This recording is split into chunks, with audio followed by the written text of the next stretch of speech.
Sophia Johnson turned it over in her hands a dozen times, squinting at the looping calligraphy. You were cordially invited to the union of, she didn't recognize the names at first, but her neighbor, Mrs. Leary, insisted it must be for Sophia. My cousin's marrying rich, honey, the older woman chirped over her laundry basket. They probably invited the whole building. You've been working too hard. Take those babies of yours, eat some cake, dance a little. Lord knows you deserve it. Sophia wanted to laugh at the thought. A wedding, she was a single mother of 2 5-year-olds. She didn't have time for pretty dresses and champagne toasts. Between her shifts at the diner, night classes in accounting, and the endless cycle of bedtime stories, scraped knees, and midnight fevers, she barely had time to breathe.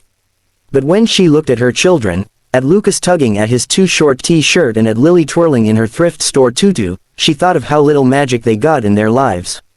They deserved a night out, something shiny, something special. Maybe Mrs. Leary was right, so, she said yes. Saturday came with the smell of rain in the air, though the city streets glistened under clearing skies by evening. Sophia zipped Lucas into his tiny navy suit, second-hand, but freshly pressed, and tied a purple ribbon in Lily's hair to match the lavender dress she'd borrowed from a friend. You look like a princess, Sophia whispered, brushing a strand of blonde curls from her daughter's cheek. And Lucas looks like a prince, Lily announced with the earnest authority only a 5-year-old could muster. Lucas puffed out his chest, grinning. I'm here for the cake. Sophia laughed, though her throat ached with a familiar heaviness. They were radiant, her children. Miracles, even. She had carried them alone, fought for them alone, loved them twice as hard to make up for the empty space where a father should have been. She swallowed down the ache and kissed each of their heads. Let's go, my loves. Just for tonight, let's pretend we belong in a fairy tale. The Fairmont Hotel shimmered like something out of a dream. Crystal chandeliers spilled golden light across marble floors. Velvet drapes framed sweeping windows, and flower arrangements taller than Sophia lined the hallways. She felt small the moment she stepped inside, her worn heels clicking too loudly on polished tile. But no one stopped her when she presented the invitation at the entrance. An usher in a white jacket smiled and directed her toward the ballroom. Sophia's nerves fluttered, but Lily squeezed her hand, eyes wide. Mommy, it's like a castle. Lucas pointed toward the rows of chairs. Where's the cake? Do you think it's chocolate? Her lips curved despite the tension curling in her chest. She guided them to a seat near the back. Better to be invisible, better to blend into the crowd of silk gowns and designer suits. The music swelled, the chatter dimmed, and Sophia let herself relax. She wasn't here to make friends, wasn't here to remember the man who had broken her heart. She was here for the twins, nothing more. Until she saw him. At first, her mind refused to process it. The groom walking to the altar, tall, broad-shouldered, in a tailored black suit, looked like someone she once knew. A face from another life. Her chest clenched, breath caught in her throat. No, it couldn't be. But as he stepped beneath the arch of roses, Sophia's heart stopped. Ethan Blackwood, the name alone was enough to make her knees weak. The tabloids called him the Hotel King, billionaire heir and ruthless businessman. But she knew him before all that. She knew him when he was just Ethan, her Ethan, whose laugh was boyish and whose kisses were wild promises of forever. Until forever ended 6 years ago. Until he vanished without a word, leaving her with nothing but memories, and a secret that had grown into 2 children with his eyes. Now, he stood at the altar, every inch the powerful man she had tried to forget. His jaw was sharp, his dark hair carefully combed, his green eyes scanning the crowd with practiced indifference. He looked older, harder, lonelier. Sophia's hands shook, her vision blurred, the walls seemed to close in, the air too thin to breathe. Mommy, Lily tugged her sleeve. Why do you look funny? Shush, Sophia whispered, forcing a smile. It's nothing, but Lucas leaned forward, squinting. That man looks like me. Sophia's blood turned to ice. The ceremony began, music lifting as the guests rose to their feet. The bride appeared at the grand doors in a gown that sparkled like moonlight. Everyone turned to watch her. Everyone except Ethan. His gaze had snagged on something at the back of the room. On Sophia. For a heartbeat, he didn't move. His body stiffened, eyes widening, jaw clenching so tightly she could see the muscle twitch from across the room. Sophia shrank into her chair, heart hammering. Maybe he didn't recognize her. Maybe she was just a face in the crowd. But then Lily spoke. "Mommy, he looks just like Lucas," she announced in a voice far too loud for the hushed ceremony. Heads turned. Guests craned their necks. Heat flamed up Sophia's throat as she bent down, shushing her daughter, but it was too late. Ethan's eyes dropped from her face to the twins. And froze. Sophia's stomach lurched. She saw the moment his expression shifted, from confusion to shock to something raw and unguarded. His hand twitched at his side.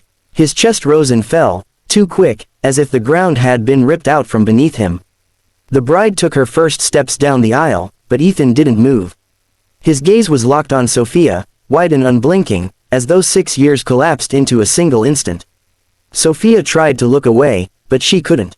Memories clawed their way back. His touch, his laugh, the night she told him she loved him, the morning she woke to find him gone. She had built walls around her heart, buried the pain beneath responsibility and routine. But now, with his eyes on her children, those walls cracked wide open. "Mommy, why is he staring at us?" Lucas whispered. Sophia's voice caught. She squeezed their hands tighter. "Don't look. Just don't look." But Ethan's stare was relentless. The bride faltered halfway down the aisle, her smile flickering as she noticed her groom wasn't watching her. A murmur rippled through the crowd. Sophia's pulse roared in her ears. She needed to leave, now, before the truth spilled into the open. Before the past caught up with her. She bent down, whispering urgently, "Come on, babies, let's go." But before she could gather them, Ethan shifted. His lips parted, his expression crumbling with realization, horror, something dangerously close to longing. He knew. Oh God, he knew.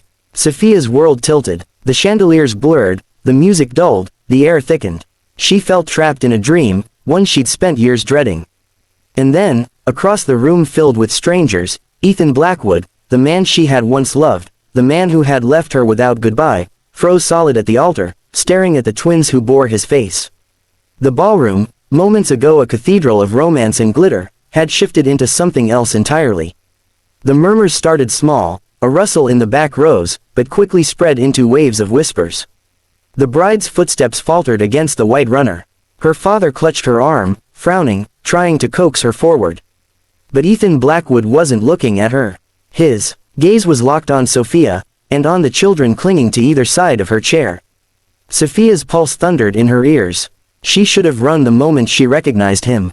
She should have grabbed the twins and fled before his eyes found hers. But shock had pinned her in place, and now it was too late. "Mommy," Lily whispered, tugging at her sleeve. "Why is he staring at us?" Sophia forced her lips into what she hoped resembled a smile. "It doesn't matter. We're leaving. Now." She gathered her bag, reached for Lucas's small hand, but before she could rise from her seat. "Stop." The single word, deep and commanding, sliced through the chatter like a blade. Ethan's voice. Every guest turned toward the altar in confusion. The bride froze, her veil trembling with the sharp intake of her breath. Sophia froze, too, her knees buckled at the sound of him, the voice she hadn't heard in 6 years, the voice that once whispered "I love you" against her skin. She gripped her children tighter, her throat aching. "Don't look, don't react, don't break." But Ethan was already moving. Down the steps from the altar. Across the aisle, his polished shoes striking the floor with slow, deliberate steps. Gasps rose from the crowd. The bride's father barked his name. The officiant stammered, bewildered. Cameras from society reporters flashed like lightning. Ethan ignored them all. He stopped 3 feet in front of Sophia, chest heaving as if he'd sprinted miles instead of a handful of steps. "Sophia," he breathed, the name breaking against his lips. Her world tilted. 6 years. 6 years of silence, of raising his children alone, of convincing herself she was better without him, and yet the sound of her name on his tongue unraveled something deep inside her. She swallowed hard. "You should go back. Your bride is waiting." His jaw clenched, eyes burning into hers. "What are you doing here?" I think there's been a mistake," she whispered, her voice barely audible. "We don't belong here." But before Ethan could answer, Lily tilted her head, blinking up at him. "Mommy, is that Daddy?" The word cracked through the ballroom like a thunderclap. The whisper surged into a roar. Guests leaned forward, gasping, pointing. The bride's bouquet slipped from her hands, scattering petals across the aisle. Sophia's blood turned to ice. She squeezed her daughter's hand, panic clawing at her chest. "Lily, Hush, but Ethan staggered as if struck. Daddy, his voice broke, rough with disbelief. His eyes flicked between the children and Sophia, desperate, pleading. Sophia, they're mine. The world went silent. The chandeliers seemed to dim, the air thick with anticipation. Sophia's throat tightened, but no words came. She had prepared for this question in nightmares 1,000 times. Yet now, with everyone watching, she couldn't summon a lie. Her silence was the answer. Ethan's hand raked through his hair. His composure, legendary in the business world, fractured before her eyes. 6 years, he whispered hoarsely. You had my children, and you never told me. Sophia's lips trembled. She wanted to scream, to defend herself, to remind him that he left first. But her body shook, and no sound came. The bride found her voice then, a sharp, shrill cry that shattered the tension. Ethan, what is this? Who is she? But Ethan didn't turn, didn't blink. His entire world was fixed on Sophia and the twins. He knelt down suddenly, eye level with the children. His hard features softened, his voice a trembling whisper. Hi. Lucas frowned, suspicious. Who are you? Ethan swallowed, emotion choking him. I'm your father. Lily tilted her head. Why didn't you come before? The question sliced straight through him. He opened his mouth, closed it, then looked back at Sophia, anguish etched across his face.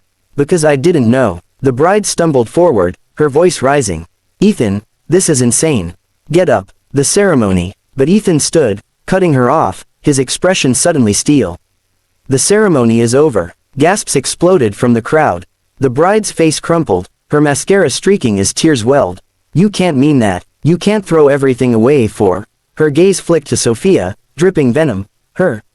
But Ethan didn't flinch. His voice was calm, absolute. I won't marry you, Miranda. The bride's sob cracked through the air, and her mother rushed to her side. The room dissolved into chaos, guests rising, reporters snapping photos, whispers spiraling into scandal. Through it all, Ethan turned back to Sophia, his expression raw. We need to talk, now. Sophia's heart pounded. This was her nightmare, every secret exposed, every defense crumbling. She wanted to run, but his eyes, aching, pleading, held her in place. You left me, she whispered, her voice breaking. Do you remember that? Do you remember disappearing without a word? Do you have any idea what you did to me? His face twisted in pain. I thought I was protecting you. Protecting me. Her laugh was hollow, sharp.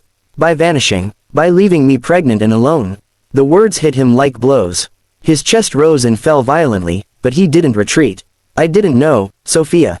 I swear to you, I didn't know about them. He looked down at the twins again, voice cracking. If I had, I never would have stayed away. Tears burned her eyes, but she shook her head. You don't get to rewrite history now. You don't get to walk back into our lives and pretend. Pretend. He stepped closer, his voice fierce. Those children are mine. Our children. Do you really think I can just walk away after seeing them?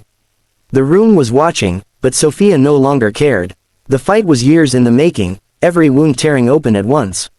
You don't get to claim them now, she whispered, her voice trembling with rage and grief. You don't get to be their father just because it's convenient. Ethan's hand clenched at his side, his voice low, desperate. It's not convenience, Sophia.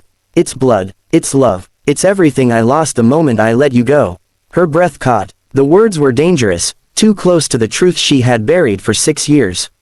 The twins pressed close to her legs, wide-eyed, confused by the storm around them. Sophia bent down, cupping their cheeks, forcing a smile she didn't feel. We're going home now. But when she straightened, Ethan blocked her path. His eyes glistened, but his jaw was set. You can hate me, you can shut me out. But don't you dare keep me from them again. The words hit her harder than any accusation. Her body trembled, torn between fury and longing, fear and love. For 6 years, she had carried the burden alone. For 6 years, she had convinced herself she didn't need him. But now, standing in the wreckage of his wedding, with the world watching, Sophia realized her fight was just beginning. And as Ethan reached for her hand, his voice breaking with one final plea, the truth carved itself into her bones. Nothing would ever be the same again.